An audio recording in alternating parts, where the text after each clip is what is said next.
think like most people within the procurement industry, I hugely fell into it. I felt like a little 5-year-old wearing my mum's shoes, wearing grown-up clothes and thinking I didn't really belong at this table and this person was going to see straight through me. One of the most powerful things that a CFO said to me once in a career is perception's reality. So I'm very adventurous. I would give anything a go once. Only last year I climbed to Everest Base Camp. I'm very much focused on driving my team first, understanding what they've got going on at home and how can we help on that situation in order to help you be successful at work. Lean on the support systems and mechanisms that you've got in an organisation because you're not alone. I think it's a really old school view. It's always the supplier's fault. This is what we want, so the suppliers have to, give us what we want. And no supplier, I've never come across as perfect supplier, but I've never come across a perfect organisation either.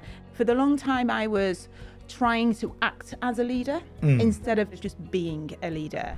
Hi, I'm Marco Marambe, Managing Director of Procurato. In this podcast series, we're spending time with procurement and supply chain leaders, and we talk about their career and how they got to the top of the chain. Join me as we go through their journeys and their tips and advice on how to get to where they've got to.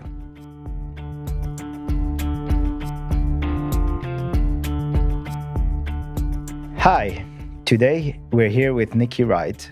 Nikki is the CPO at MS Amlin. Hi, Nikki. Hi. Good to have you here. I'm excited to be here. Thanks for having me. No worries. So, Nikki, you will have seen this. We start very much with asking you 2 questions around what are you proud of in the company that you're working at? Obviously, give people who might not know MS Amlin as well what they do.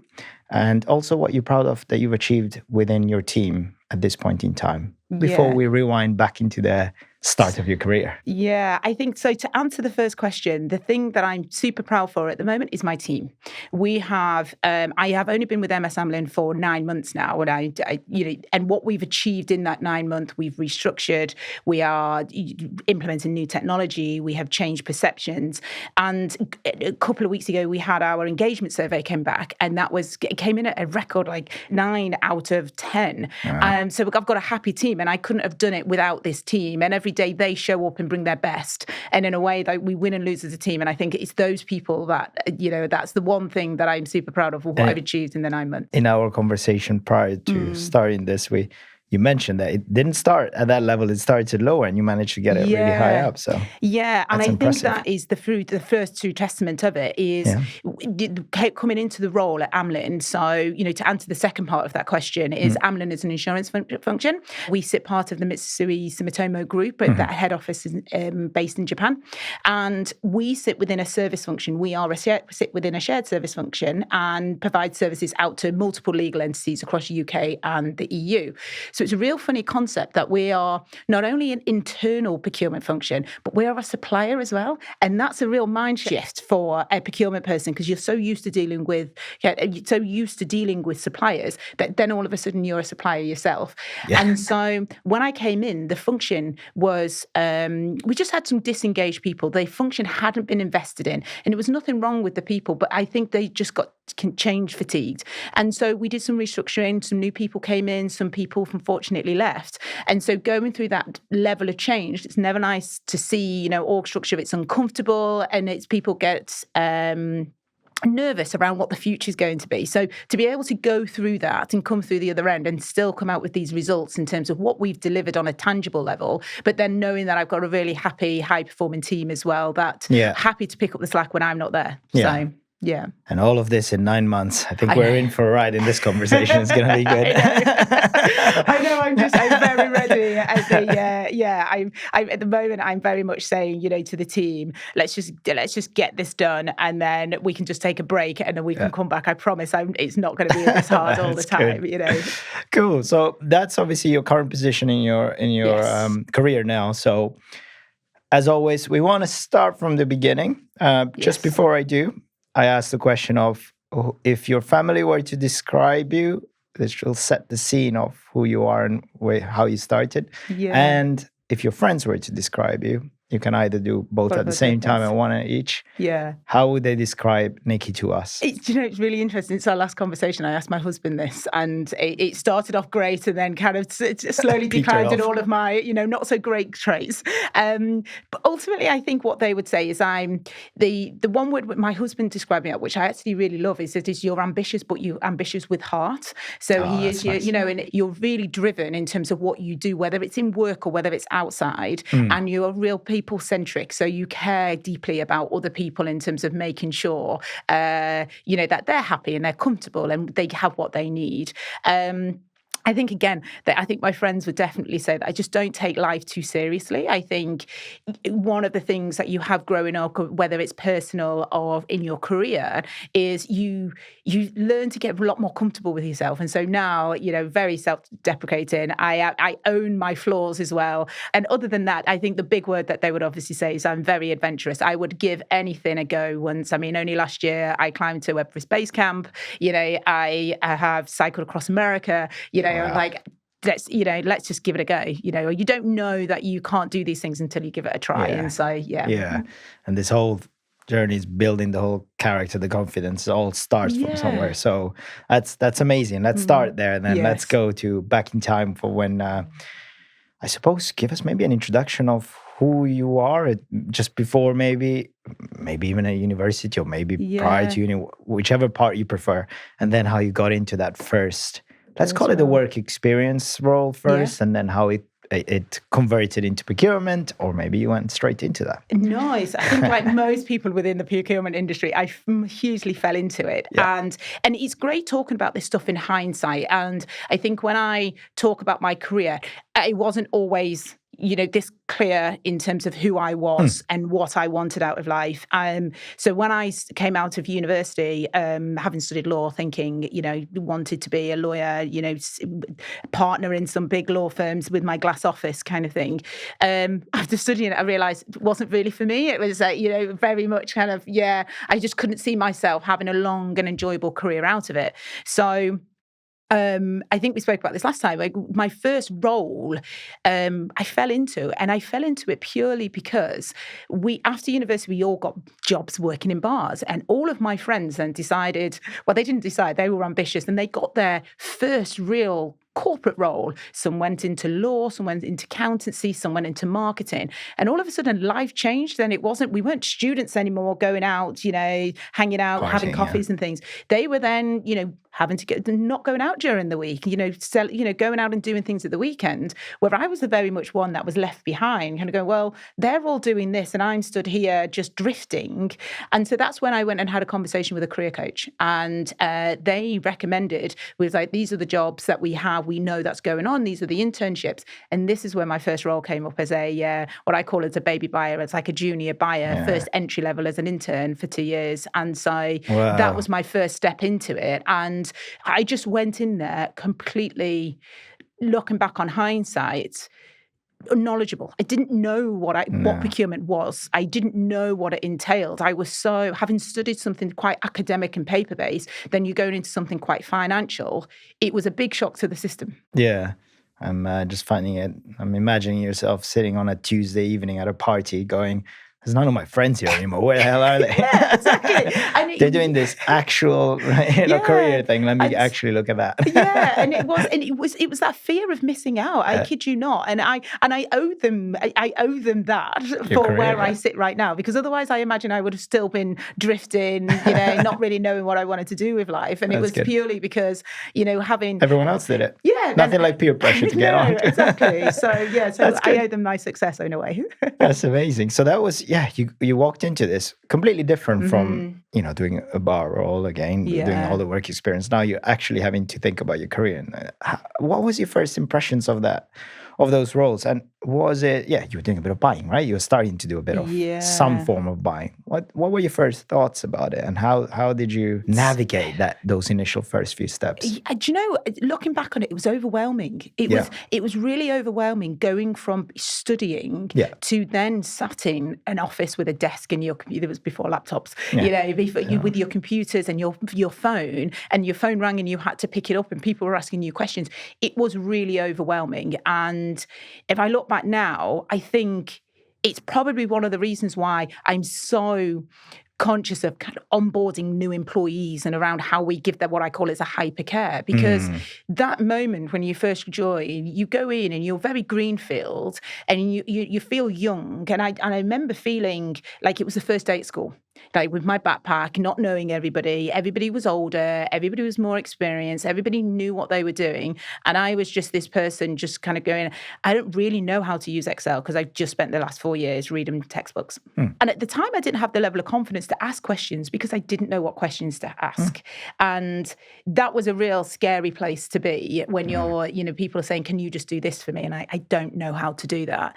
But luckily at the time, it was an internship and we had various people that would sit next to you. You just kind of go, I don't know how to do this. And I think that time and patience that people gave me in those first 6 months until I found my feet actually made it, in a way made me get through those couple of years, because I don't think without that, I don't think I would have stuck it out, because I think it was very overwhelming. And I think about that now for kids coming out of university straight into their first role, of whether they still feel like that or... Yeah.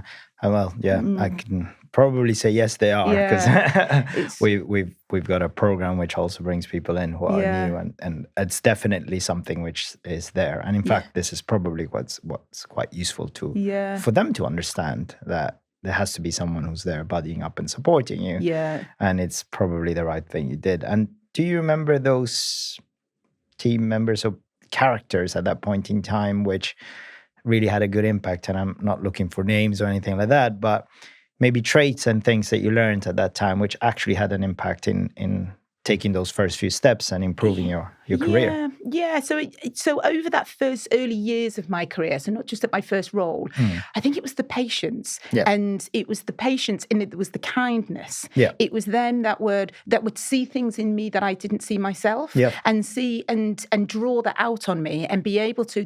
In a way, they probably knew me better than I knew myself, just through their pure experience of what they were doing. They saw that I was capable. They saw that I was, wanted to succeed, or maybe wanted a career. But I didn't really know that myself. And so I think having those kind of traits really helped me build my confidence over time, That's amazing. I don't think without that, I don't think I would have gained the confidence and clarity over myself as a manager, as a leader, even as a person, because I think, 20 coming out of university in those 20s, you're still really finding your feet. Effectively, And I've said this in some of the other episodes, you are very much, until that point in time, hanging around with pretty much people of your same age, all in the same position, everything's the office space. It's a strange place, really, when you go there. You are super young or more experienced. The point in your life is completely different. Yeah. And you having to navigate that, try to do it respectfully like you would do with maybe your parents or people who you might know at that age. And then at the same time, trying to bring value. It is quite a complicated thing to do at that point. So, and what did you kind of think about procurement itself? What were your first learnings of it? And did you have any traits or skills that you felt you were starting to really leverage on, that you had gained maybe in your bar job or elsewhere, that started giving you some advantages in moving along? It's something I still keep to today. It's traits that I see myself, title aside, I take my title away from me, I'm just an avid problem solver. I just like solving problems. And so I have this unique way of being able to kind of look at a real complex situation and kind of go, okay, this doesn't matter, this is what we need to focus on to actually, to achieve this desired outcome. And I think I learned that quite early on. And I think with procurement, that's the way I started to look at things. And that's the way that coaches, managers started saying, we need to buy this, and we need to figure out how we do it for the budget that they have. How do we get it there on time? And that to me then started to think, okay, let's take all these fancy words and everything out of the equation. How do we solve this problem? Yeah. And I think that was the first learnings that I started to that I took away from first level of procurement as I kind of went forward. Yeah. Do you remember your first supplier engagement and negotiation and how that kind of went? And without the details of how it went, is more the draw us a picture of, I prepared myself, I didn't sleep, whatever it is. I remember even all of those early years, and I think all of them were terrifying because it was just, I felt like a little 5-year-old wearing my mum's shoes, wearing grown-up clothes and thinking I didn't really belong at this table and this person was going to see straight through me. Yeah. And the nights before, it's like, I've got to speak with this supplier and they're always, I've got to push back. It's too, and I think there's one which I always remember of my first, one of my first early years purchases, and I had to buy farm animals. Mm-hmm. And I think I was working an organisation, and I was thinking, I actually know nothing about what I'm actually buying. And that's what I learned in the early career, is that the range of things that I bought,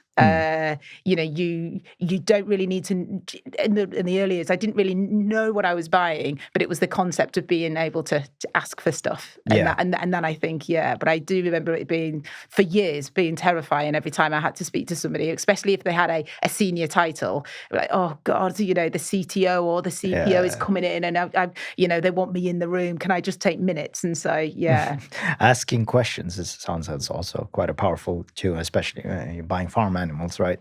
You need to go and find someone who knows about it, ask enough questions, maybe they participate. Learning all those skills at that point in your career is probably one of the key things I would have imagined. I would say being curious. I think just being curious, whether you're personal or professional life, I think being curious is an amazing trait to have 100%. Because the things that you learn from yourself, just being curious about your career, your personal life, your travels, your experiences, just enriches your life, versus the same as when you ask somebody in work around how did they get to become the CEO? How did they land in coming in as a HR intern? What made them choose that role? I just find it fascinating. It is. And it's one of those things, the curiosity will carry you for a long time in your career if you keep that curiosity. And that obviously means learning as well. So that's great. So that was the first few steps. Tell us about that next role, or how you sort of progressed into it. Or if you remember any key moments that you feel may have given you that positive impact to progress to that next career. Maybe you did a big project and you were super successful at it, whatever it may be. Yeah. The biggest pivotal moment in my career was, I remember going into an organisation, very junior level, and we were working on a really big project at the time, and it was headed up by CPO level. We were doing a huge outsource, and I was just there, just kind of doing my job. And the CPO just took kind of this mentoring role with me. And with you specifically? Yeah, and just saw things, where I say saw things in me that I never saw myself, and was saying to me, and I then got promoted, and I was really shocked. And he said, well, can you not see that you've been operating at that level for such a long time? You can't see it, but everybody else can. And it was that to me, those couple of years under his leadership and mentorship were the pivotal moments in terms of what I learned about myself, building my own confidence, and then equally where I didn't necessarily have the confidence. I mean, I used to be the type of person that would go into a meeting, but I would ask, the senior all of the questions before we went in. Ask no questions in the meeting. Come out and ask all of the questions afterwards. And they were like, everything that you're saying is really relevant. Why do you not feel confident to ask them in the meeting room? But under that leadership and that mentorship, it taught me my own confidence, but also then to where you don't have the confidence yourself, but, draw on other people's confidence that see something in you that you don't necessarily see yourself. And it's that whole saying is, it's not fake it until you'll make it. But if you act confidence, the confidence will come after a while. And I think it is that whole betting on yourself and, really focusing more on yourself and building that confidence than it is, sitting behind. No one's going to invite you to be at the table. So I think that role and under his leadership and mentorship was pivotal, I think. Yeah. And it's a very interesting point, because I can recall the same for myself at some points, doing exactly what you said, sitting in a meeting room, not asking any questions, but then asking questions afterwards. Yeah. And they said the same thing, or little things, tricks that they might have suggested, like, when you're talking, don't talk so fast, just breathe in between, which allows you to actually get your very valid point across. Oh yeah, it's quite good. So mentorship was obviously probably quite key. And now that you've retrospectively look at that, what traits did they identify in you that you felt was the reason why he decided to do more of them, he or she decided to do more of the mentorship? I think it was just this, again, going back to that problem solving and just being efficient, getting the job done. Right. Not getting distracted by the noise. Yeah. And I say this to my team, and I say this to people who I mentor, is, be comfortable operating in the grey, right? We're never going to have, in business, in procurement, in any organisation, you are never going to have all of the answers. Even any exco members do not have all of the answers. What they do possess is they understand how to solve a problem. They understand what the next steps are in terms of, okay, we make decisions. Okay, we don't know all the answers. We're building something for the future that nobody knows. And we collectively make the decision. And I think that's the biggest trait. I think that is the biggest thing that they saw in me, of being able to kind of go, okay, you've asked me to get a job done. This is what I'm going to get done, and I'm not going to get distracted by all of the noise and that's going around. And it's interesting, we go back to that question where you asked about how my friends and family would describe me. That's how my husband describes me. He says, you have this ability to be able to get the job done, and just you focus on what needs to be delivered, and you will don't get distracted by that. Get it, just get it done. Let's not get distracted. Yeah. Concentration and focus sometimes it's hard, especially these days. Yeah, it's hard to achieve. That's great. And if you look at the sort of role at that point and you being able to be promoted, there would have been situations and discussions that maybe you got a little bit of a mistake or something, or misstepping that you may have done. Do you recall anything which, I should have done it that way, and then I learned from it? And actually, sometimes we are a collection of missteps, and that's how we sort of learn, right? So is there anything which springs to mind? Because a lot of people watch this and go like, perfect career. It is not, I know. And I think there are so many, you, regardless of where you were at in your career and at what level you're at in your career, you're going to make mistakes. And because hindsight is a brilliant thing, exactly. And there's lots of things that I wouldn't do, now looking back. But I think, it was quite a technical one, but it was probably one of my first leadership positions that I had. I was so eager in terms of kind of, setting myself as a leader, not really truly understanding leadership, but in a position where I was leader just by title. And I made a decision, and we are making this decision. Everybody around me was like, I don't think it's the right decision to make. And I was like, no, we're doing this. Was this your team saying, I'm not sure? I think it was, stakeholders. It was stakeholders. It was suppliers as well. And I'll be open on it. It was around trying to establish a global mobile phone contract. Right, And I was like, no, this is it's going to be easy for us. We'll have one, throat to choke, and just one engagement, and that was it. But the reality is, what I absolutely neglected to do was listen to people who were more experienced and had the scars, neglected to understand the market in terms of what I was trying to do. And in 6 months later, I was the one having to own it, going, this isn't working, because it's just not how the industry works. And it was a really big lesson for me in terms of, actually, it was really humbling. And it was really then going, well, look, if I'm going to carry on being a success, you need to, take all of this into consideration. You need to do your homework before you're going to really push a difficult decision. And you do have to make difficult decisions. I'm going to do it, but I need to take all of that into consideration before I make the decision. And I failed to do all of that. And so, it was a very humbling experience. It's that coming step back, watch a little bit, understand from them, and so you make a judgment call. So sometimes there is that urge, right? Especially when you come into a leadership position to start making changes very quickly, which is probably why people talk about the 90-day plan and all of that good stuff, which is give yourself time. I know. And so going back to the point, CPO mentorship, you did 2 years on the stint. You had learned some things. You weren't leading a team at that point, not yet, I don't think. So I went into leadership quite early. So okay. I would say leadership. I reckon I saw it more as management than leadership. And I think the leadership aspects come very much later on in my career. I think one of my second or third roles where I talked about my mentorship, I got promoted 2 or 3 times in that role.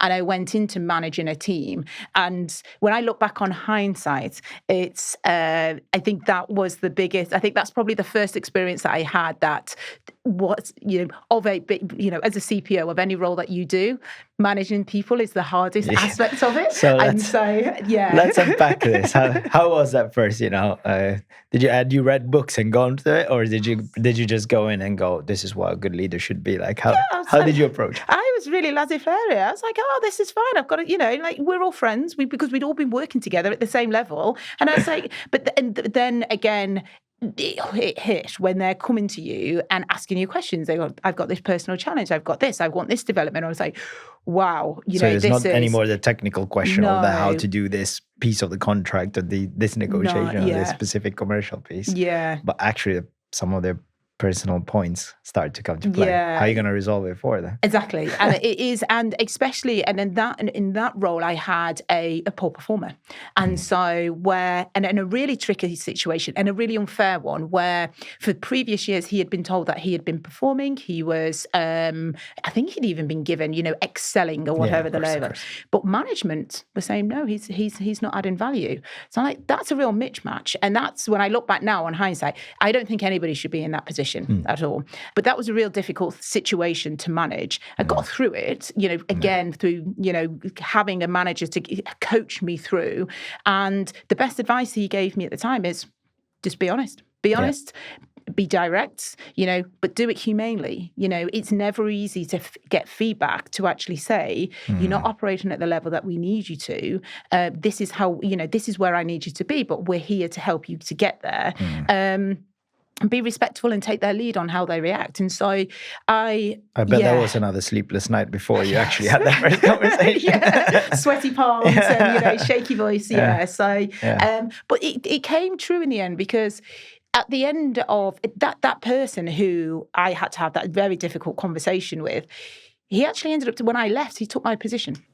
You see? And when we had that conversation, it was actually a lucky situation because he received it really well. And he had said, this is the first time that anybody's ever had this conversation with me. Amazing. It could have gone the other way, but he was very receptive. And I owe that to the person. It was nothing to do how I delivered it because I'm sure I fumbled through every single word that I said. Yeah. But you can make errors, you take on it and grow on it, or you can just carry on and move on to something else. And it sounds like this person took it properly.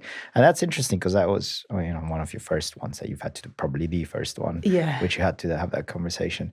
And the other aspect you were talking about is, we're all friends, it's going to be easy. Actually, then suddenly you realize you walk into a room and they slightly start treating you a bit differently. Yes. That must have been quite an experience as well. And how did you, and again, with hindsight, what do you think you did right to establish the right sort of atmosphere for you to make that team successful? Yeah, I think for a long time I was getting it wrong.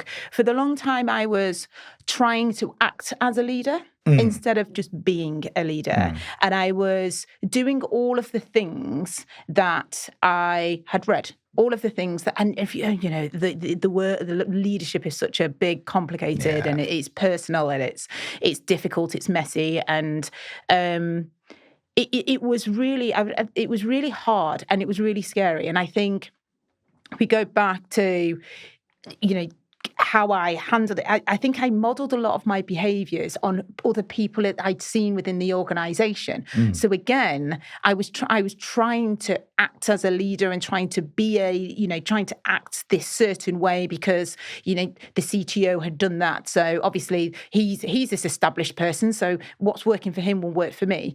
And what I've learned now is, looking back on hindsight, is I think everybody is a leader, but everybody's leadership journey is personal to them. And it how you choose to be your leader and how you choose to be a leader and how you show up as a leader is, I think my personal opinion on it is that you've just got to be your true authentic self. And back then I wasn't. I think more that I bring my authentic self to work now as a CPO, the more it's well received, not only in, with the exco, in the boardroom, with my team, and make it more human, versus when I was younger and I was trying to act as a leader and trying to kind of go, well, they say that I need to be this. This is how I'm going to act because I've watched a YouTube video or something. And I think that for a long time, I look back, I scrape through, and I think but if I look back and speak to the teams now, I think I'm a bit more settled into it. So yeah, I love that. Yeah, everyone's a leader, but everyone's leadership journey is their own. It's actually quite good, quite powerful.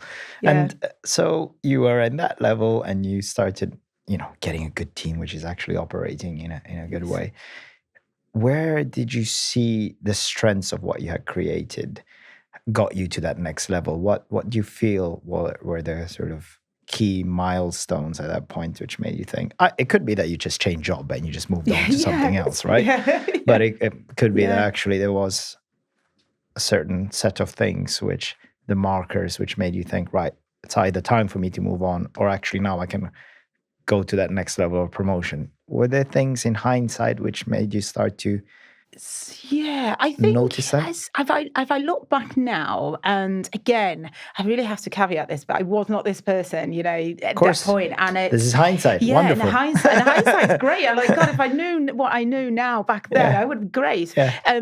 But I think the big shift for me was realizing that just working hard is not going to get you where you want to be in that next level. And I think you have to understand the people that you work with, the company culture. You've got to understand a lot more, even the politics. Every company has politics. You've got to understand all of this to be able to understand how you then can show up as a leader, how you can make that next step, how you can progress and be successful in your role. Because it's not about coming in every single day and pressing this button and then going home. It's around the influence that you have, and that's where all of the softer side comes into it. And I think it's that realization when I started looking at people who I admired, at some organizations, in terms of, I worked at one organization, and the CEO, he was just phenomenal. He was just really down to earth. Yeah. One of the most intelligent people I'd ever met, but just really easygoing, just really, at the time, he would just speak to anybody. He would happily go out, and if he come to your Christmas parties, he'd walk around. He would have a few too many drinks with people at Christmas parties. And he was just all his authentic self. And I think when I started to learn that, I think that was really then the start of the next phase of my career. Yeah. And how did you deal with this topic that we rarely talked enough about? But, how did you learn to deal with difficult stakeholders or difficult people who might not coincide or work with what your team was trying to achieve? Yeah. What was your approach to, and what is your approach now to managing those situations? I think it goes back to that conversation where we said when you start to realize it's not about just doing a good job, it's around understanding people. And it's even now, so if I was to give anybody advice now in terms of managing difficult stakeholders, even when it's in a personal kind of environment or a professional one, is understand what their perspective's coming from, understand their drivers. Why are they being difficult? Why aren't you seeing eye to eye? Why are you, whether it's a conflict, because understanding their viewpoint is going to, it's going to help you get onto their level of what they're, of what it is that they're pushing. Why are they not agreeing to you? Because I think one of the most powerful things that a CFO said to me once in a career is perception's reality. And I remember it's been around for a long time, but I remember him saying it to me around, I did something and I don't think it had gone down too well. But he then said to me, but perception's reality. So, regardless of whether you did something right or wrong, their perception is their reality. And their perception is that you did X, Y, and Z. So it's their reality. That's why they're reacting like that. And I've carried that throughout all of my career now in terms of, and I still do it today, in terms of, speaking to my husband, and I'm like, the marital disagreements over who's cooking dinner at home. And it's, I always say to you, but this is my perception of the situation, and the same with work. And I think when you're able to then start to think about other people and difficult stakeholders that their perception is their reality, and so understand what their perception is and help change or shape their perception, because then the conversations will be a lot easier for going forward. Yeah, and that's quite interesting because, as you say, it goes across both the professional and personal part, and that's a good sort of point for me to ask you this question around. We're all human. Yeah. This is a career. It's great. It's going well, and it's powerful. There is in parallel your personal life, which has been going. Tell us a little bit about that at that point in time in your career. You may have married, kids, and all that. Yeah. How did you manage that? Because this is one of the parts that I think people who get to a senior level have as a challenge. Because how do you manage balancing that correctly?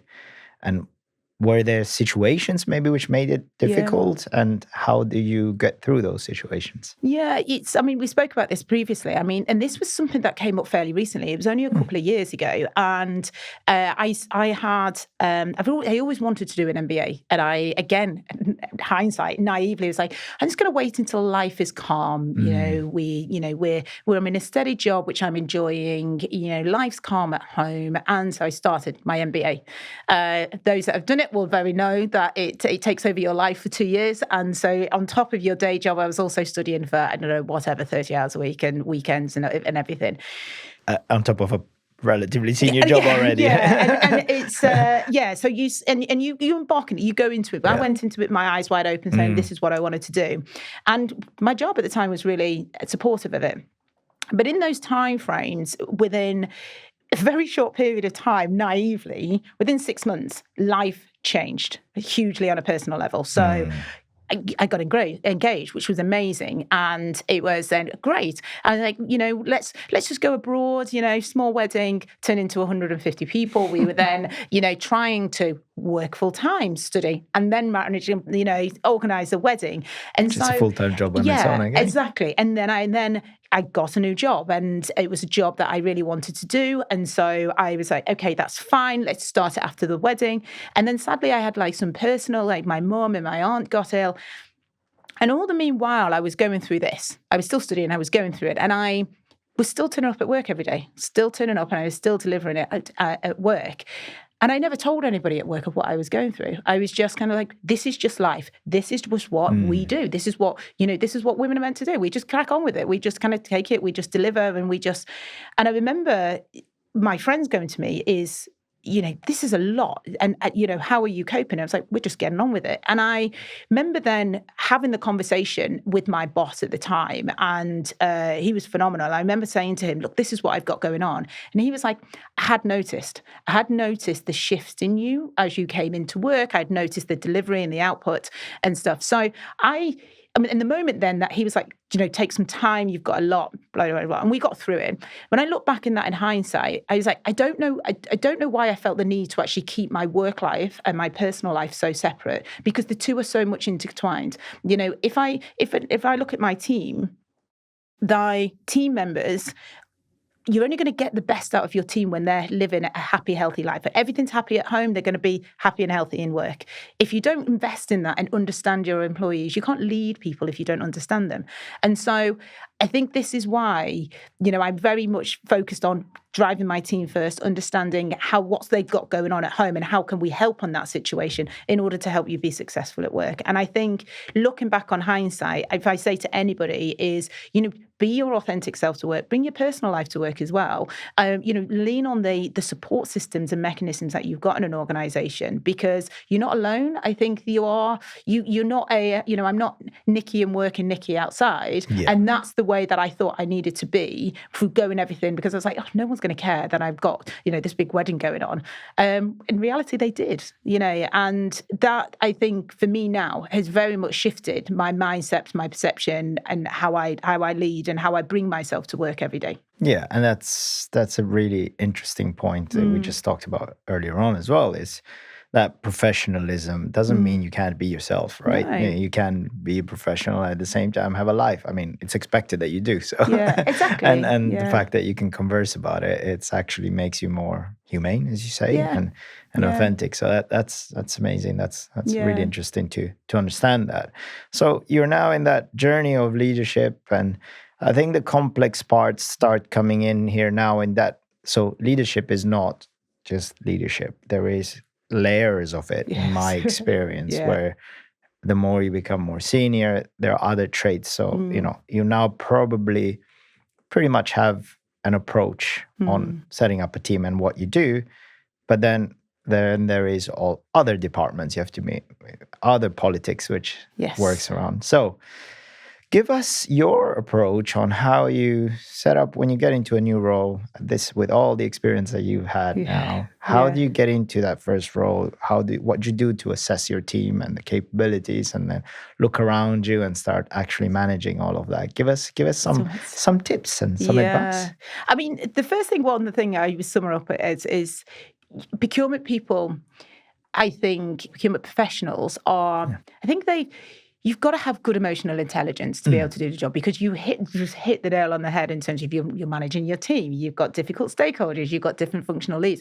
And I like to call it's like the leadership dance. It's like you go into one meeting and you are, you've got a difficult conversation and you're having a difficult negotiation. The next minute you've got to come out and you've got to be empathetic and and it is that leadership, being able to flex your leadership skills and your emotional intelligence quite easily. But I think going in to an organization now, if I'm doing any new role, is first and foremost is, you look at all of the MBA books, so, process, technology, people. I always double down on the people first, because I think on it, you cannot be a success without having a good team about you. And I have this metaphor, which I use with the team all the time. We win and lose as a team. Me as a leader in my role will not be successful if you are not successful, and you won't be successful if I don't do my job. So we've got to collectively learn how we work together. And I think going in is first of understanding, each and every member of the team and getting them comfortable of seeing me as, somebody that they can come to me and be honest with me and who will listen and kind of take that level of feedback. And so that's the first thing that I do. So even at my role at Amlin, that's the first thing that I did is I set up an introductory call with every single member of the team, ranging from the most junior person to who would be my number 2 and my EA, of understanding, how are you feeling about your role? How are you, what's your temperature check? Is there anything that I can help with right now? Is there, this is me, and just making them, see me as a human behind the title, before then going on to kind of saying, this is what we're going to do. This is my vision. They are the people. You're coming into a new role and you've got a team that has been there, 5, 6, 7 years, and probably know the organization, know the politics, know the difficult stakeholders so much better than you are. So you need to lean on to that. That's amazing. So you start with the people piece, and that's I guess you're building the strength of your team and making sure you understand the team, and you're building on that. And then I suppose you start looking around, right? You need to understand what are the challenges, what are the departmental challenges, what's the CEO want, what's the CFO saying, what's a certain country somewhere doing. How do you go about that aspect? Is it similar? You call them, contact them, and set up calls? I kind of like to. It's intense. So like this is my first 3 months. So you'll laugh at my, my kind of like the team. My first 3 months felt a little bit like speed dating, because there was so many stakeholders that I needed to meet with, all of the different legal entities and stakeholders that we engage with on a day-to-day basis. But it's really just having that informal chat. Is asking what I generally to put some controls around it. What I typically do is come up with 3 questions that are applicable to the role that I'm doing. And then it's like just a big gap analysis. So every stakeholder, regardless of who I meet, of whether it's the team, whether it's the stakeholder, whether it's a functional lead, whether, even some suppliers is, one of the questions is, what's your perception of procurement? What's working and what's not? And I ultimately write all of that down. And at the end of that cycle, let's say, I can't say it's 30 days, but at the end of that cycle, I use the term as I lock myself in a dark room. So it's literally I sit down and I look at all of the feedback that I've got over that period from different areas. I mean, and come up with themes that I'm seeing. And that's the first thing that I do, because then I feel like then I've got a good understanding of the way the temperature check, where that people are feeling, what people's perception is, as well as, from different stakeholders from across the group. And you can then segment it to be able to understand where your pain points are, where your where things aren't working as well as they need to. I'm sure AI will all generate all of this for you now, but back in the day it was Excel. Yeah. And then ultimately, that's my foundation for setting any type of strategy. Yeah. In terms of knowing the brief the job that I've got to do, looking at some of the, the spend, the analysis and things. And then in those 2 or 3 days, I come up with a high level strategy. Yeah. So you basically spend quite a bit of time interviewing people. You refer to about 30 days, probably takes you sometimes longer depending on the size of the business. And you spend your time pulling all of that information. So you got the people, your team, structured, ready. You got the understanding of the other people and the other departments, and you're good to go. And I suppose you will have taken the input from your leader, whoever that may be, the CFO or COO or whoever it is. Yeah. And you try and marry the two things up. Yeah. And then so even coming into Amlin, I remember started day one, I turn up at 9:00, it's fine, 9:15, straight into the CEO's office. And the first thing he said to me was, welcome. He stood up at the whiteboard and he said, right, let's get cracking. And that was it. And he was giving me his view on the world. And he was saying, this is my view on the world from the 50,000 foot. This is my perception. And ultimately, I then say, okay. And what I do is then after I come back on my travels, what I call them, my phase one, is I play back what I've heard and I look at it in a way and I kind of say and I play it back to the CEO and I play it back to the wider Exco group, and we'll say, this is the good, the bad and the ugly. This is the good things that are happening in the team. This is the good thing that's happened across procurement. This is the good thing that's going on. This is the bad stuff. It doesn't really need to be, this is just bad practice. This is just bad behaviours or, whatever it may be. But then this is the ugly stuff. And this is the ugly stuff for me is things that nobody is looking at. Or where it's a real risk that if something doesn't happen fairly sharpish, then something hugely going to go wrong. And always do that, the good, the bad and the ugly. And the idea is in that first kind of the quick wins, when people always say, you start looking at where those quick wins are, the quick wins are addressing the ugly side of things, because you're 9 times out of 10 going to find something in that ugly bucket of that people operating at 50,000 foot are not going to be aware of. Yeah. Yeah, I was just recently doing a bit of training to my team. We talk about the supporters, the detractors and all of that. Sometimes if you find the detractor, the uglies, which doesn't work, you actually fix it. They become your biggest supporter and actually they immediately quick win. So that's really interesting in that approach. Slightly stepping back this is senior management or leadership management, slightly stepping back to maybe a few years before, steps back. There are situations where you'll get that person going, yeah, procurement's good. We're really good at it. We don't need you guys here, but this is the function that I'm super good at. There'll be loads of people who are watching this who will have had that or are maybe looking at it now. What has been your experience in those situations and how do you normally tackle those? Yeah. Do you know, it's procurement and I think you're always going to get them. There's always one. And it is, I think typically, they're also unique in situations of people, the classics I like is new joiners and they bring their own supply base and I've worked with Fred for 20 years. He'll be able to do the job. Typically, I think it's prove by delivery. Prove by if they want to, is that your biggest problem at the moment, or have you got other things around you that you can shape for that individual? And I think if I was to kind of say, on a very simplistic level, prove by creating allies around that person. Improve through delivery, because the news spreads fast of where, it's say Fred is the difficult, but okay, well, Fred works really well with George and all of the, get allies around that person and, that then are singing your praises, because then all of a sudden Fred's going to be like, oh, well, I've heard good news that, that person's taken off that workload and they've delivered X and Y. And you find that they kind of then get this whole, oh, well, I've heard, can you help? And you're like, okay, fine, we can support you, but just let us know how you want to, and let them take the lead.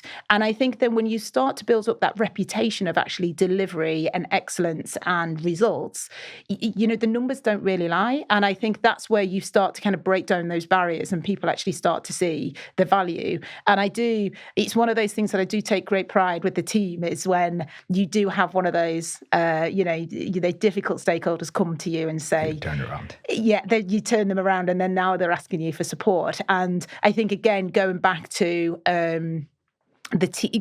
what we've achieved at Amlin, it has been 100% that, because it was a failing procurement function. All of the legal entities were saying, you're providing us procurement services and it's just not what we expect. Yeah. And we're doing half of it ourselves. And now what we've started to see is we've had a huge uptake in the volume of net new requests that are coming in from the legal entities, because we're delivering. And those numbers don't lie. And it's just been proved by delivery in terms of what you can control. If you build it, they will start to follow.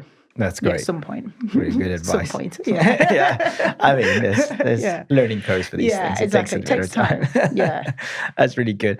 Another topic to ask you a question of before we go back into the sort of senior leadership element of it is often, procurement are expected to be, and you get this from, I would say, people who are still learning their trait and their career and their craft in procurement, but they tend to go, it's like super skeptical of all suppliers and all supply chains. You and I know both well that the successful supplier is actually what drives your success sometimes in the business that you're doing. How do you tackle those scenarios? Exactly what you were just talking about. Fred comes along with a supplier who've been working for 20 years. They're really good. How do you manage those situations in your experience? And tell us a little bit more about your relationship with suppliers generally, rather than just, let's be skeptical about every single supplier. Yeah. So full disclosure, I think I am married to a supplier, not my supplier, but he works in sales. So I get a bit of a sneaky insight into, so the tension between sales and buying. I bet you're learning a lot from each other, which is good. Even in dinners are very interesting. But I think it's a real old school view to look at. There is a supplier buy-in. It's always the supplier's fault. This is what we want, so the suppliers have to, give us what we want. And I think it's a really old school view of the way you look at procurement. And I think organizations beyond procurement are never going to be successful if they have that viewpoint, because organizations on a broader level, doesn't matter whether you're a FTSE 100 or whether you're a new startup, cannot be successful without having a solid supply base. They can't, you outsource, what is not your main MO. So you need them to be successful and drive that innovation, drive that forward. And the way that I kind of always like to position my procurement function is we are a marriage counsellor between my organisation and the supply base. And ultimately, the first question that I always like to say when someone said this supplier isn't working, I'm saying, what did we do? What role have we contributed into this situation occurring? There are things that are going to go wrong. Life isn't perfect. No supplier. I've never come across a perfect supplier, but I've never come across a perfect organisation either. And we have to see them as an extension of an organisation. And I feel that this is what those most successful organizations are, where they actually just see their supply chain as an extension of the operations that they do today. And I think when you get into that mindset, and I think when people then start to think of we've got a problem, let's co-create something, let's co-solve this. I think that's where you are more successful, instead of actually kind of going, they're at arm's length, we do everything, we are the buyer, we hold all the power. It's not like that anymore. I love that. That's the first one, a marriage counselor between. That's the first time I've had someone sitting exactly your seat. She calls it we're the marketing team of suppliers. We go in, we actually, within our business, we sell on their behalf. Yeah. So let us know who you are properly. The good, the bad, and the ugly as well. So, and I always say, the reason why I always call it the marriage counsel, because I always like to go back to is sometimes marriages don't work out. Sadly, they don't work out. And we will sit there in the middle and be able to say, okay, this isn't working. So, it's not working for you. It's not working for us. So, let's just ultimately call it a day and go our separate ways. In the best way possible. In the best way possible, with no hard feelings. And I think that is the pure role that procurement and vendor management ultimately play in between organisations and the supply chain. I think I want to steal that. That's a good one. I know, and I think when I do say it, I said it to my CEO, and he does crack up, and he just like, it's very true. And you think about it like that, it's we sit in a unique position, and we are there representing the best interests of the organisation. But the one thing I've hugely learned from being with my husband, who works in sales, is when in my earlier career, I did have that bit of mindset of kind of going, well, I'm buying, I'm spending money, so they need to give me what what we've asked for, and they need to do it now. But I think being with my husband and hearing from his side of things and understanding the people, understanding their drivers, understanding what they're trying to achieve, it helps you get into their mindset and kind of, I could sit and people will say, well, we want to do this. I'm like, it's not going to work because that's not how that industry or that individual works. It's, you need to understand that to be able to tap into their drivers, know where your levers are and things. So I think the more you understand that, the better negotiator, vendor manager, procurement professional that you're going to be. Yeah, no, that's fantastic. That's exactly the point that sometimes often we have these discussions about it. In our place, we do procurement consultancy. Yeah. But we obviously do consultancy, so we sell as well on the other side. So it's quite an interesting journey to start pulling these things together. So going back to the leadership piece, managing that board situation, like that's another complex part. What are your tips from what you've learned around establishing yourself in that role and actually managing those situations? What are the things that people who are now stepping into that CPO career? So is this about managing the board? Managing the board and managing those relationships. Yeah. I think it's being clear.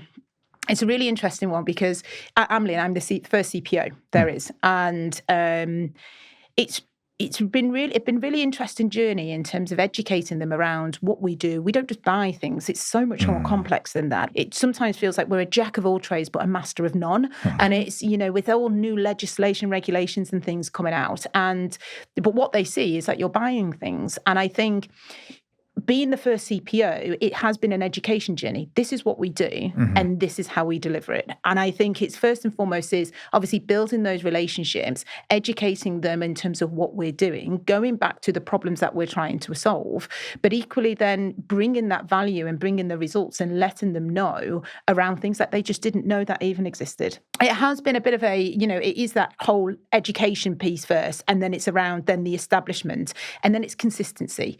The one thing that, because with your board, you're not meeting on a weekly basis like you are with your more operational peers or your more, your stakeholders. You're meeting at best on a monthly or a quarterly basis. And so it's that, for me, it's around the storytelling. They come into a meeting, they get their board papers, they come into the meeting and, they've read it and it's like, well, they've got to remember back to what you talked about last time. And so it's around taking them on the journey with you, I think. And I think what you're referring to there is also having a wider understanding than just your function. Because I feel that a lot of the times, most board members tend to come in thinking, yes, they've got their responsibility and sort of like switch off after their responsibility part is done. Yeah. And actually what you're saying here is, people are listening, they're going to try and understand, remember that part. And you having a wider understanding of the business, I feel like it's probably one of the first few roles where you've got a true understanding once you're in the board about where you are and what the next stages are of how others are operating. Yeah. So you don't need to know only about procurement as such. No. And I think this is, when from our last chat that we had and thinking around, reflecting, I think one of the things I failed at when I was, when I was more junior and coming up through my career into leadership is I failed to do that quite as a junior level. I failed to understand of how procurement sat within a broader organisation. My biggest advice to anybody now going into, say, internship or starting out in their career is really understanding, yes, you've got this job within a procurement function, but how does that sit? How does that contribute to the marketing strategy? How does that contribute to the IT strategy? How does that contribute to the overall organisational strategy? You're not just buying things, you are supporting everybody in their strategies. And even down to how does the company make money? And I feel like I should have done that a lot sooner in my career than what I did. And I think because the moment that you then can pull all of that together, you it is that light bulb moment and you say, actually, this campaign that we've just launched that's generated X, I contributed to that. I was a pivotal part in doing that. The same with technology. We did this big outsourcing. Yes, we may not be, the engineer, we may not be at the coalface, but we play a huge part in actually the delivery of it. And I think that is where even middle level, junior level, understanding that is critical to the success of procurement. It's not something that comes when you're then in your first CPO and you're sat within the board, because when you're at that level, you are just expected to know this stuff, from day one. And so, learning it earlier on is going to make you so much more easier in terms of, how your career goes and how that spans out in the future.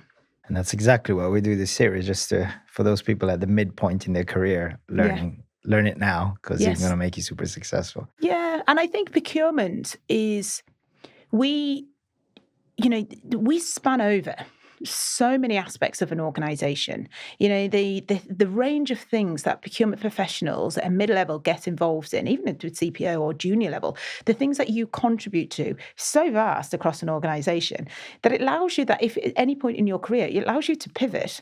So I for my last 2 roles, I've been in operations. I've always had procurement, but I have taken on more, and I've been responsible for broader. My last roles, I did special projects, which was big, broad, strategic initiatives that involved cost cutting and cost savings, which involved helping them define HR strategies, because it was around procurement people are good at problem solving. They're good at looking at financials. They're good at looking at things across the board and being able to deliver on something. And so I think when you can get to that and understand people, technology, HR, marketing, you name it, and understand how you contribute to that, when I do think that once you get to that level, your possibilities are endless in terms of where your career goes. Fantastic. That's really, really good. So we're pretty much at the end, and a final question for you that I normally ask is to people is, if someone's watching this and goes, right, if I were to work with Nikki for Nikki, what would I get out of it? And then what is your sort of future now, next steps that you want to achieve? Yeah, so I think if someone was to come and work with the team, work in my team, I think what they'd get is, they'll get a whole heap of development, I think. Going back to that sentiment is I double down on the team. So I like to know what's going on with the team. I like to know what each of my team members' career development, what their aspirations are. So I call them, we're going through this at the moment, so every member of my team needs to be categorized into whether they are a superstar or whether they're a rock star. So rock star being they are happy coming into their jobs. They have no desire at that stage to progress any further up the career ladder. They just want to come in and do a really good job and go home. That's fine. We can help you develop in making sure that you are the best rock star at that role, whatever you need to do. Or they're a superstar, and the superstars are the ones that then do want to progress, and they do want to go into leadership, and they do want to take on bigger things. And we establish a development plan for each of them in terms of what we're doing, because I do a lot of transformation, and we sit in a unique position across all of the organizations. So I think anybody coming into the team will get that opportunity to be able to flex their skills in a safe environment, to be able to, to support what their career aspirations are. Great. And you'll get a great team as well. Great. Rockstar and superstar. I like that approach. And if you say, what are your sort of next things that you see procurement is going to evolve in? Just give us one point that you see as the big thing. I do feel that procurement now as an industry are at a huge inflection point. Yeah. I think in the 20-something odd year career that I've had, I think it is, it's always been seen as a very much of a back office function. And I think organisations where everything that's happened between COVID, the geopolitical challenges, people are starting to actually see the true value. And I think you can see this through the rise of CPOs, and people are now sitting at the board. Yeah. So I think now procurement is at a very much of an inflection point. So those people coming through mid-managers, that's, by the time I'm retired and you're taking my role, I think the possibilities are endless, because I do think that every organisation now are really starting to take this seriously. And I think it's going to be a lot, very much established, such as finance and IT, but I think it's going to be broader. Fantastic. That's really good. Nikki, thanks for your time. No problem. Awesome having you here. Yeah, thanks for having me. Great. Cheers. Thanks. Bye. In this series, we have been very fortunate to bring to the fore the stories of some of the great procurement and supply chain leaders. If you feel like you have a great story to share with us, do reach out, as we'd love to share your story with everyone in the community.